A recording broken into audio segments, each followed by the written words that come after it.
கரூர்ல என்ன நடந்ததுன்னு அந்த கரூர் மக்களை கேட்டாலே புட்டு புட்டு புட்டு வைப்பாங்க. ஏன் மேல பழிய தூக்கி போடுறீங்க?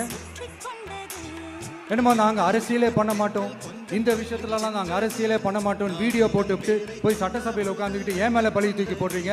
லேட்டா வந்துட்டாருன்னு போலீஸ் கொடுத்த டைம்ல நாங்க இருந்தேன். நாமக்கல்ல இருந்து கரூர் வர வழியில இருந்த மக்கள் எல்லாரையும் நான் என்ன அம்போன்னு விட்டுட்டு வர சொல்றீங்களா? நாமக்கல்ல இருந்து கரூருக்கு நான் எப்படி வந்தேன், எவ்வளவு நேரத்துல வந்தேன், உலகமே லைவ்ல பாத்துக்கிட்டு இருந்தது. வாய் கூசாம ஏன் மேல பழி தூக்கி போடுறீங்க? ஒரு மனசாட்சின்றது வேணா? சரி, நீங்க தான் எதுவுமே பண்ணல சார். அப்புறம் ஏன் சார் 20 வருஷமா கரூர்ல மட்டுமே, கரூர் பகுதியில மட்டுமே போட்டி போட்ட உங்களுடைய ஒரு அடிமைய